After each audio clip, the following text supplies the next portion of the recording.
They're both efficiency leaders on the EPA gas mileage rankings charts and in the eyes of the general public. But the 2016 Chevrolet Volt and the 2016 Toyota Prius take very different approaches to getting there. Hi, I'm John Volker, and this is our video road test of the new Volt and the new Prius for 2016. The newest Prius is the latest generation of the world's best-known and best-selling hybrid car.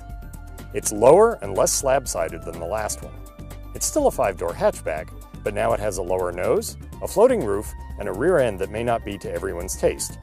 It amazingly makes the previous car look sedate. Inside, the dash is more coherent and has larger color displays with better graphics, though the centrally placed instruments still give it a bit of the spaceship command look. But it's fuel economy that the new Prius is built to deliver. All but one model are rated at 52 miles a gallon combined. The Prius 2 Eco comes in at 56 miles a gallon combined. On the road, it drives a lot more like a regular car than the last one did. The driver sits more than 2 inches lower this year in a much more rigid body structure with a sportier trailing arm rear suspension. No one will buy a Prius for sports sedan handling, but this version feels far more normal behind the wheel, with confident road holding and decent steering. It's no longer numb, remote, and appliance-like, and that's a huge advance. It's also quieter inside. The engine is still obvious under full acceleration, but it's better muted, and it no longer has a desperate, strained howl. Acceleration is about the same as the old car, however. As for the Volt, the new second-generation car stays true to the original concept of a range-extended electric car, but it also fixes most of the shortcomings of the original. The new Volt's a much better-looking car than the old one, with a more rakish profile and crisper lines. It's a 5-door hatchback too, but the dash is lower and the sides are more sculpted, so it looks leaner and prettier. Inside, Chevy's cleaned up the driving interface. The irritating touch-sensitive switches are gone, and the more conventional controls make for a more intuitive driving experience. Interior space isn't much bigger, but comfort is up, and the cabin's better finished than before. The Volt can carry 4 adults in comfort, but the 5th seating position on the back bench is for emergencies only, since it straddles the battery pack. The Volt's biggest change is its electric range, which rises from 37 miles to a whopping 53 miles.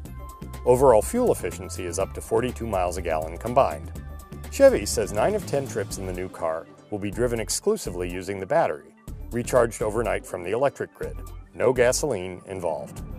And the cleaner the electric grid gets, the cleaner the Volt becomes.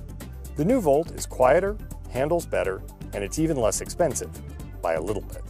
So, how do they stack up? The Prius is no longer as numb and remote to drive as it has been. It's less Prius-y and more like a regular car. And there's that 52 to 56 miles per gallon rating, which we expect it'll largely deliver on. If you don't have a place to recharge a car overnight, the Prius is the most energy-efficient car you can buy. The Volt, however, is emission-free for most of your travel. Its electric motor gives a calmer, quieter, more pleasant driving experience. We prefer the smooth, quiet, torquey driving experience of the Volt, but the Prius is no longer punitive in that respect, like the last one was. The new Prius is also almost $10,000 cheaper, but the Volt will cost less per mile for most drivers, depending on electric and gasoline prices. Both these cars will give you efficient, comfortable transportation for many years to come. The Prius gives you the highest gas mileage on the market today. The Volt plugs in and points the way to tomorrow. The choice is yours. I'm John Volker from Green Car Reports. Thanks for watching. And don't forget to follow us on Facebook, YouTube, Instagram, and Twitter.